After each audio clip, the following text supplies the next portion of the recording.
Hello, everybody, and welcome to Bell to Bell. I'm your host, Nick Belsky, and we have a great show for you guys today. It was a fantastic weekend of wrestling between NXT Vengeance Day and AEW Grandslam Australia. We'll talk a little bit about both shows, and I'll give my thoughts as to which show outdid the other, because whenever you put up shows both on the same day in that similar atmosphere, you're going to obviously compare the two. So we'll do that to lead off today's episode. And then we have a couple of updates for WWE Elimination Chamber coming up on March 1st in Toronto, Ontario. I'll give you my thoughts about one superstar that needs a win at Elimination Chamber more so than anybody else has in 2025. And speaking of 2025, is it going to be a big year for Roxanne Perez? We'll talk about how I believe there might be some big plans in the works for the current NXT superstar. But before we get started, if you like this video, make sure that you like, share, subscribe to us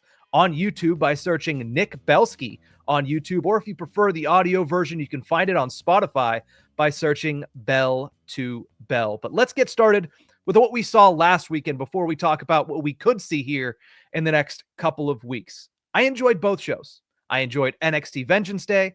I enjoyed AEW Grand Slam hailing from Australia. But I do have to say, personal opinion, and you might disagree, let me know in the comments section, it felt like NXT Vengeance Day slightly edged out AEW Grand Slam, which is still crazy for me to say because I've thought this on multiple occasions for multiple shows, especially when they go head-to-head like this on the same day. But it has to kind of be a tough pill to swallow for AEW whenever a lot of people say the same thing, whenever a lot of people share that same sentiment, because NXT is technically, in baseball terms, WWE's AAA program, right? The big leagues are Raw, Smackdown, and their main premium live events. NXT is AAA, and then you can look at the new show Evolve. You can look at the new show LFG. Shoot, you might even be able to kind of toss TNA in there as AA, single A, and then the other developmental leagues in baseball that I don't quite know, high A, low A, whatever it is. But let's get back to wrestling on that. But regardless, NXT is a developmental show for WWE, and it feels like that is the main competition for AEW. I thought the show overall was better.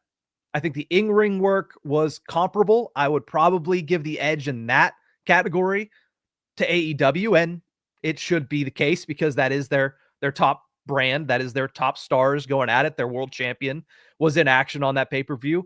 But I do think that NXT held their own in that ground. I think the storylines in NXT were a little bit better on Saturday night. And I thought the finishes were a little bit better in NXT on Saturday night. And honestly, whenever I look at both shows and I think, okay, what was the one thing that I leave thinking about the most? There were a couple things at AEW that I thought about. I mean, hard to not think about Kenny Omega. Seeing him wrestle, seeing Will Ospreay wrestle is always going to kind of burn a lasting image into your brain anytime you watch them. The ending of the Mariah May versus Timeless Toni Storm match is always going to kind of reflect, especially when you end a show in a competitor's hometown with a big title change. That's always going to be a lasting memory, but one that I didn't think about much going in, and I can't stop thinking about coming out. And this is something that I think a lot of other people have probably already said. But Javon Evans was the MVP of the weekend. And I continue to tell myself, this kid's only 20. He has so much time. He has so much room to grow. And yet he's tearing the house down at the age of 20 at NXT Vengeance Day. Absolutely electric in the ring. And Saturday was no different. But him and Ethan Page, the story they were able to tell, coming off of the major jaw injury for Javon Evans and basically stating, hey, he can't get hit in the head. He can't get hit in the jaw.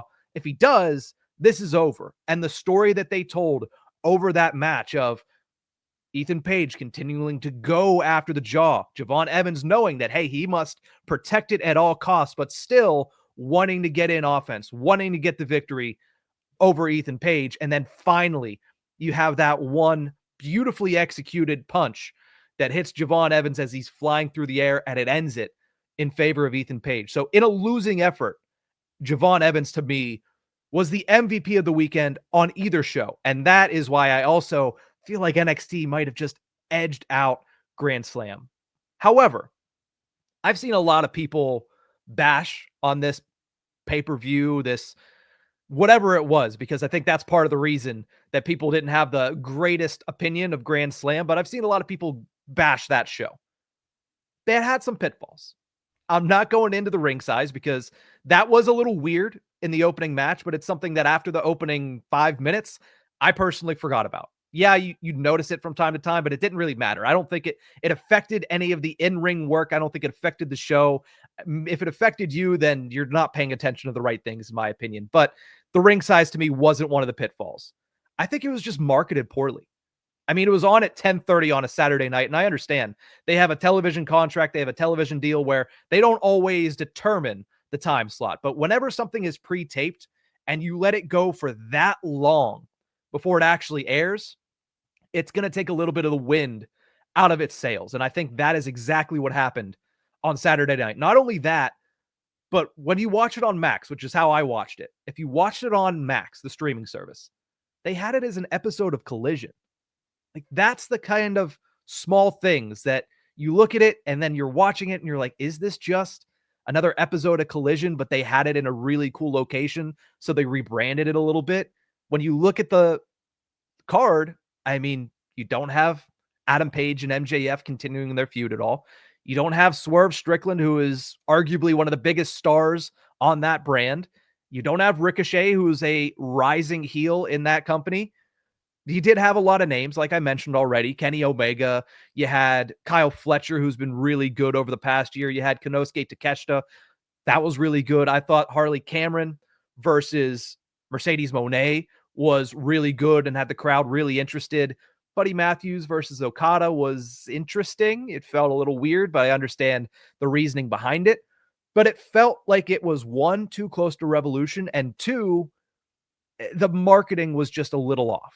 Whenever you've been kind of getting everybody excited for this show, getting everybody to look, and literally it was right after All In 2024 that they had Timeless Toni Storm in Australia starting to push this event.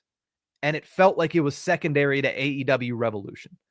That just kind of left a bad taste in my mouth. But at the same time, like I've been saying this entire time, there were a couple pitfalls, but it was a good show. I enjoyed watching it. Ospreay, Omega, Fletcher, and Takeshita. That was a great match. That was a fantastic way to kick off that weekend of wrestling for that company. I mentioned already Harley Cameron, Mercedes Moné. That was a lot of fun. The mini Mercedes hand puppet, that was a lot of fun. Harley Cameron, did we ever really expect her to be able to beat Mercedes? No, but for a couple of times, it seemed like everybody in that building felt like, oh, maybe they're going to do it. Maybe they're going to do it. And that is to credit both Mercedes and Harley, because I thought they did a really good job on Saturday night. And then I really, really liked the Mariah May versus Timeless Toni Storm match. I thought it was really good. And there was a crazy ending. It was a roll up.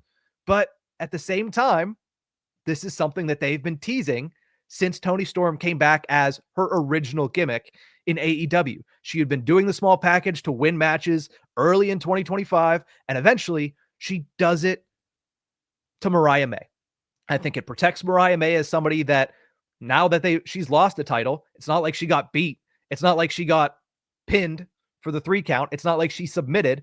It was something that caught her off guard. And you can play that story going forward. I understand a lot of people don't like ending a big event that way, but I thought it was great. It was surprising. And like I said with Jey Uso and the Royal Rumble, how many times can wrestling say that it has surprised you in this decade? Not very often. A lot of the times you can kind of see it coming. A lot of the times, like with the Cody Rhodes title change at WrestleMania 40, once he hit the third crossroads, okay, it was a little anticlimactic, because once he hit the second one, you're like, all right, well, he's going to hit the third one and he's going to get the pin. You knew it was coming. You knew the pin was coming. You knew the title change was about to happen. In this one, it just shocked you. Came out of nowhere. Small package, roll up, new champion, Timeless Toni Storm. I really liked it. It's like Sami Zayn winning with a Blue Thunder Bomb. It should happen from time to time, because if it's just everything leads up to the finisher and then that's the end, it gets a little repetitive. It gets a little boring. So I loved the fact that they had Toni Storm winning in a small package. I don't think that was a negative for the show. Similar to how I don't think the ring size was a negative for the show. So probably the two biggest negatives when it comes to the wrestling internet are not negatives to me. To me, it was the way it was marketed. And to me, I thought it was just a little too close to AEW Revolution. But all in all, a really good weekend of wrestling. I liked both shows. I will give the leg up to Vengeance Day just because I think all in all, whenever I watched it, I enjoyed that one just a little bit more. But let's look into the future a little bit here and stop looking at the past and talk about WWE's Elimination Chamber pay-per-view coming up on March 1st in Toronto, Ontario, Canada at the baseball field at Rogers Center. So it should be a pretty big crowd. It should be an electrifying crowd because Toronto is always that way. We got one match that has been confirmed now. We always knew that we were going to have the men's Elimination Chamber match. We knew we were going to have the women's Elimination Chamber match, but now we know unsanctioned at Elimination Chamber, it'll be Kevin Owens versus Sami Zayn. Zayn came out on Monday Night Raw demanding a match against Kevin Owens. Adam Pearce said, you know that we can't do that. You know that you've been told no by me. You've been told no by Nick Aldis. You've been told no by the board of the WWE. And it eventually leads to what we all expected, unsanctioned match. WWE washes its hands of whatever is going to happen in Toronto. And that is where we get Kevin Owens versus Sami Zayn, a matchup that initially had felt to me like it was earmarked for WrestleMania. Now, as time has gone on, I kind of see what the plan is, and I'm hoping it's executed well for Kevin Owens, because when I talked earlier in the episode about one person has to win at Elimination Chamber, it has to be Kevin Owens. Last week, I did a top 5, ranking my top 5 heels in professional wrestling today. I put Kevin Owens at 2, and somebody in the comments, rightfully so, said you can't consider him a top heel until he gets some key victories. Since that heel turn, Kevin Owens doesn't have a key victory. In fact, Kevin Owens doesn't have really many victories at all. The heel turn in general has been great. I've loved every second of it. The off-air attack on Cody Rhodes was a absolutely perfect way to kick things off back at Bad Blood. And then the entire storyline with the pile driver takes out Randy Orton, who is still not returned and not been seen on WWE TV. He shelves Cody Rhodes. Now, Cody comes back in a handful of weeks, still selling the neck, but is able to compete. He shelved Sami Zayn, who has not competed since that happened 2.5 weeks ago. Now, Zayn is probably not technically going to be cleared, so they're going to continue to sell the pile driver as something that Zayn hadn't been fully healed from by March 1st. And then everything that he did with the Winged Eagle title, I thoroughly enjoyed, and I thought it was a fantastic beginning to a heel turn. But it all comes back to the fact that he is missing those key victories. It's early, and I don't think anybody expected him to beat Cody Rhodes at Royal Rumble. Yeah, maybe there was like a 5-10% of the population that watches WWE that was like, maybe they do have him win it, because if they go Owens versus Sami Zayn, if they go Owens versus Randy Orton, which is where I now believe they're going to end up going for WrestleMania, that would look a lot better with a title, and you could probably do something else with Cody Rhodes simply because Cody is that over. Cody is the face of the company. Cody doesn't necessarily need to have the title. Now, it's better with the title, and I think they made the right decision keeping it on Cody Rhodes. But again, only 10% of the population that watches wrestling would have probably believed that or thought that. It didn't happen. I didn't expect it to happen. Most people didn't expect it to happen. But that doesn't kind of eliminate the work that he did leading up to that match at the Royal Rumble. But now it's where it gets important. Now is where Kevin Owens needs to make his money. This is where the WWE needs to continue backing Kevin Owens to build him into the top heel in WWE without question coming out of WrestleMania. They're allowing him to play the hits. That's the biggest thing. Like, it's not like they're putting him in feuds and he's just going out there to have a one-on-one match, or he's going out there to have a tables match, or he's going out there doing things that WWE know he does at a high level, if not the highest level of anybody in their company. Ladder match at Royal Rumble. Why did WWE know that Kevin Owens was going to be great in the ladder match? Why did WWE know that that was the perfect spot to put him in a ladder match with Cody Rhodes? Why did they know that that was going to really intensify and magnify the current title reign for Cody Rhodes? Because they've seen it before. Owens versus Balor in NXT. To this day, one of the most memorable matches Kevin Owens in 10 years has had under the WWE umbrella. So they let him go back and do that again. Now we're getting an unsanctioned match between Kevin Owens and Sami Zayn. Kevin Owens was Kevin Steen. And when he was Kevin Steen, what was one of the best matches, most memorable matches, the matches that everybody that goes back to his indie days points out as the best match he ever had? An underground match with El Generico, who is now known as Sami Zayn. So WWE is letting Kevin Owens play the hits leading into WrestleMania. That's because they know it's going to help him look stronger. It's going to help him put on memorable matches. It's going to help him become a player at the forefront of WWE's top storylines. That's what he did with Cody. That's what he's doing as right now the only match not in an elimination chamber at that PLE. And that's what it's going to do heading into WrestleMania. I think if the WWE want to make Kevin Owens a star coming out of Mania, want to have a very marketable, very dangerous heel coming out of WrestleMania in Kevin Owens, they need to let him not only win at Elimination Chamber, he needs to destroy Sami Zayn at Elimination Chamber. It's been a couple of great years for Zayn, but Zayn should be putting Kevin over at Elimination Chamber. You look at what he's done the last two Manias. Sami won the tag titles with Kevin Owens in the main event, and then he ended Gunther's intercontinental streak at WrestleMania 40. He can lose this match.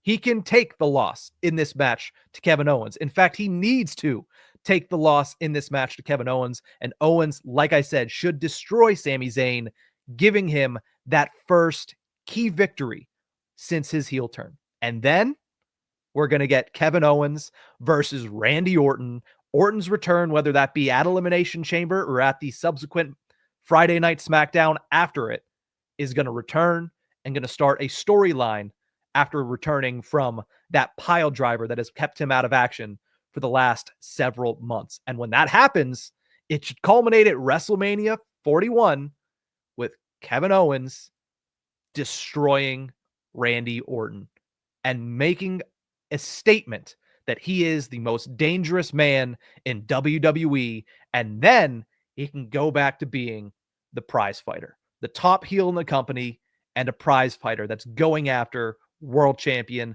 after world champion after world champion. I think that's the best way to establish him as the top heel in the company over the next 2 months. You have to get him some of those marquee victories, and this is the perfect time to do so. There's the most eyes on the product that there's going to be all year long. Elimination Chamber, WrestleMania. That's the time to establish Kevin Owens as the top heel in WWE and enter post-Mania as hot as humanly possible, with him being the most dangerous man in the entire company. Let's close out the show with a little discussion on Roxanne Perez. I talked about NXT Vengeance Day earlier in the episode and how much I enjoyed watching NXT Vengeance Day, and she was a big part of that. She was in the Fatal 4-Way main event with Giulia, with Bayley, and with Cora Jade, and really everything came back to her. All roads led back to Roxanne Perez in that matchup. Bayley was in that matchup, who had just finished a feud one-on-one with Roxanne Perez. Obviously, Giulia, the NXT Women's Champion, took the title off of Roxanne Perez, and Cora Jade, the supposed best friend of Roxanne Perez, weaseled her way into the matchup and had several moments where she and Roxanne took turns turning on each other. So I thought that was a tremendous showcase for all four women involved, but specifically for Roxanne, who to me felt like the glue that bonded and binded that entire match together. I think it's part of what has been a very good 2025, a very good, I guess it's only been 6-7 weeks of 2025 for Roxanne Perez. I think she's the breakout performer of 2025 so far. I love the feud with Bayley. I love the fact that they trusted her to show hop, not just at NXT, but show up on Raw, show up on Smackdown. And then you see what happens at Royal Rumble. And this is where I look at this and say, WWE is really pushing Roxanne Perez really quickly here. Since the turn of the new year, Roxanne has been kind of put in a position to where everybody expects her to be called up post-Mania, and everybody expects her to be a key piece on whatever show she ends up going to. And why is that? Well, you look at the Royal Rumble. She was entrant number 3, sets a new Iron Women record, which everybody and their mother has talked about to this point. Not only that, but makes the final 3 and is eliminated by Charlotte Flair. She got to the point where there were people actually questioning, are they going to let an NXT call-up win the Royal Rumble? Now, of course, that would never happen, especially when Charlotte Flair is in there in her return, and especially when everybody knew they were going to set up Charlotte versus Tiffany. But an impressive showing, and a showing that tells you WWE has big plans for Roxanne Perez. And now, as of this Monday, she's going to enter the Elimination Chamber, beating Raquel Rodriguez on Raw, beating her clean. I know there was a distraction with Bianca Belair and Naomi, but beating her clean down for the 1-2-3, hit her with the Pop Rocks, got to get her moves in, beats Raquel Rodriguez, and now for back-to-back PLEs is going to be featured in the premier women's match. If you think it's familiar, if it sounds familiar, it's because it should be. Because just about a year ago, this was the exact path that Tiffany Stratton took early in 2024. Enters the Royal Rumble, gets a long time in the Rumble, gets established in the Rumble, and is eliminated towards the end of the Women's Rumble, gets into the Elimination Chamber. Now, Tiffany Stratton did not participate in WrestleMania, and I would not be surprised if Roxanne doesn't participate in WrestleMania, but instead gets called up either on the Raw after Mania for her official call-up or the SmackDown after Mania, depending on when and where they end up wanting to put her. But it's the exact same path as Tiffany Stratton. And now, Tiffany Stratton is a world champion. So that begs the question, if Roxanne's on the same path, what's to say she's not going to be a world champion by the end of 2025? I wouldn't rule it out. She has the in-ring ability. She's proven herself against a main roster star in Bayley and in a feud that has crossed all different shows. And she's been a champion everywhere she's been. Even before she came to WWE. Shoot, she was a champion of a company when she was, 16? She was champion in TNA, I believe, when she was 18. She's been a champion everywhere she's been. I guess that's why they call her the Prodigy, correct? It feels like there is a chance. I'm not saying it's guaranteed because we have to see how these storylines play out, especially going into Mania. Is Charlotte the champ? If she's the champ, I don't see her dropping that title quickly. If Tiffany's still the champ, you probably would like to see her continue to hold on to it. Looking at Raw, I'm not exactly sure who's going to dethrone Rhea Ripley, but it feels like that might be coming sooner rather than later. And if that happens, are you really going to let that champion who took down Rhea Ripley give up the title quickly? Probably not. But it feels like the trajectory that Roxanne Perez is on is going to lead her to being a world champion. Certainly, at some point, it feels like she is destined to be a world champion. But considering the path that she's taken already, it feels like that might happen sooner rather than later. Now, what I would prefer, although I'd like to see her as world champion, I think she'd be great. I would love to see her come in, establish herself on the main roster, and then elevate one of these new mid-card titles. I think that is exactly what those mid-card titles were introduced to do. It's to give people more opportunity. Well, somebody like Roxanne Perez, if you bring her up and you send her against Tiffany Stratton and you have her lose to Tiffany Stratton, that could kill the momentum. If you bring her up and you put her in a feud with Chelsea Green, you put her in a feud with, I don't know, Lyra Valkyria, nice NXT rematch there. I think that is a great path to give Roxanne coming out of WrestleMania, is that she either gets into a feud or immediately starts going after one of these mid-card titles. Would you not like to see her hold the United States title for months on end, leading into maybe SummerSlam, leading into maybe Survivor Series? And then if she does well with that, you could be looking at her potentially being a candidate to win the Royal Rumble in 2026. I think that would be perfect for Roxanne Perez. And I think that would also be perfect for these new underdeveloped mid-card titles in the WWE women's division. But at the same time, like I said, I couldn't rule out her potentially being in the main event scene for the women's division, whether that be on Raw or SmackDown in 2025. Either way, it feels like she has a rocket ship strapped to her back. It seems like she is destined to be on the main roster in the next month or so, 2 months or so, whenever Mania is, I believe in 2 months. And it feels like the sky is the limit once she gets there, because she has killed it in NXT. She was the flag bearer for that women's division, a division that I look at as the best women's division in all of professional wrestling right now. And I think when she moves up, she's going to be perfectly placed to, whether it's carry a mid-card title to heights it hasn't seen yet, or become a world champion and lead a division on one of Raw or SmackDown. I'm excited to see what she does, because she's been very, very interesting and very, very entertaining for her entire career at WWE. But that's going to do it for this episode of Bell to Bell. Thank you guys so much for tuning into this one. Remember, you can find us on Spotify by searching Bell to Bell, or if you like this video, you can like, share, subscribe, and find us on YouTube by searching Nick Belsky. But that's going to do it for this one. We'll see you guys next time.